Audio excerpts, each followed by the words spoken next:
Cristiano Ronaldo. You know the name, you've seen the unbelievable goals, the trophies, the global fame.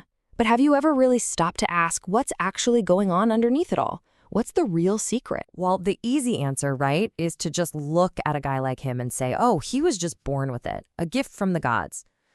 But the sources we've gone through, they suggest that's not the real story.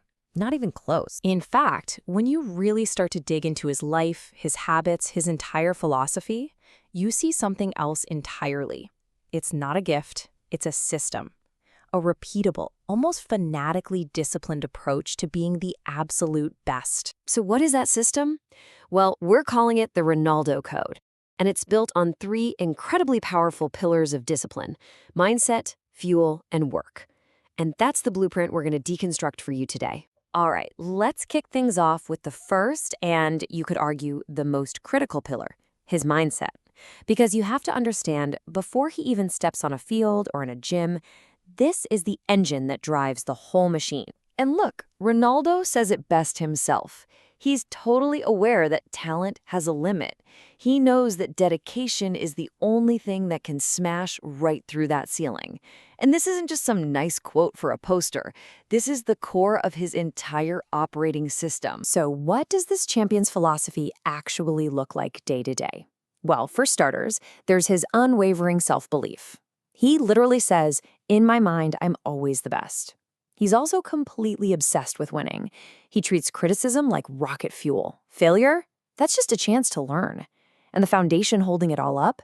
Absolute consistency. Being the first to arrive and the last to leave.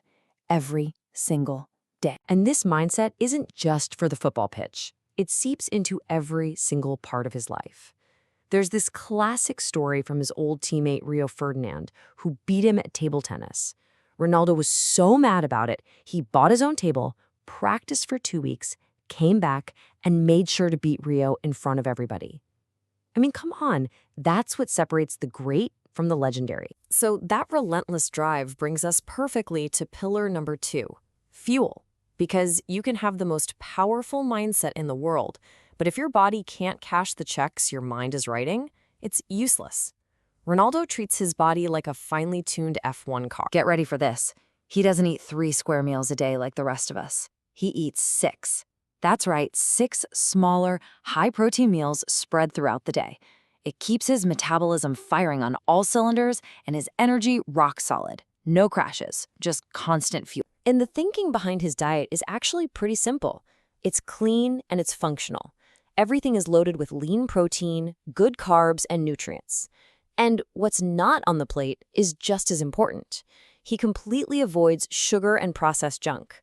To him, that stuff just gums up the works. And here's what that might look like in a real day. You see, it's all about purpose. Egg whites to start, chicken and salad for lunch, maybe a tuna roll for a snack.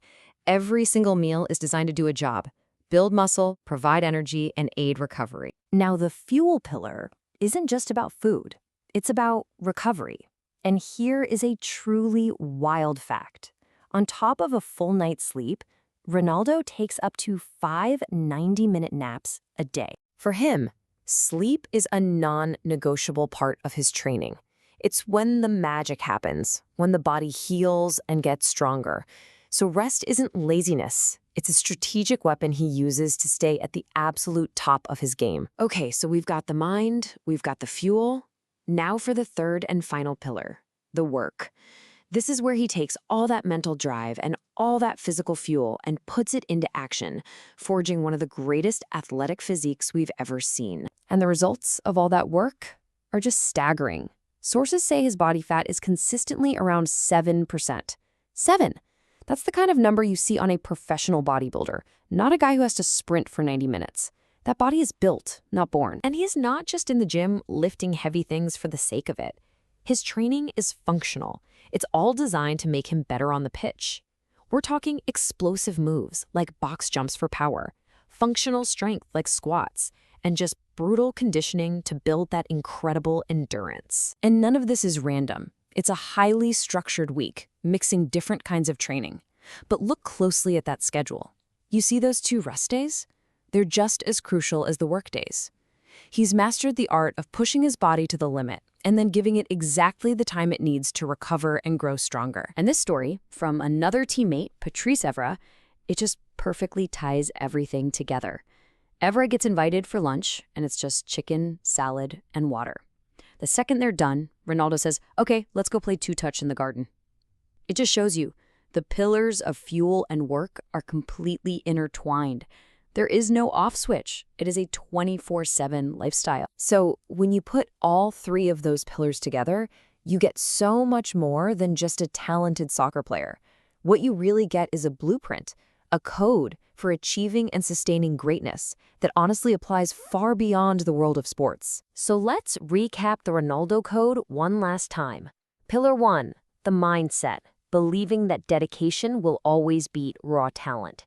Pillar 2, the fuel, that meticulous diet and recovery plan. And Pillar 3, the work, a relentless and intelligent training program. Mindset, fuel, work.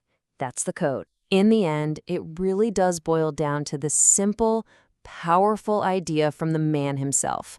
There is no magic pill. There's no shortcut you can buy. The only secret is the commitment to do the work every single day. And ultimately, Ronaldo's code leaves us all with a challenge. It's like he's saying, I give you the map. The blueprint is right here for everyone to see. So the question isn't whether it's possible. The only question left is the one he asks. Are you willing to do that?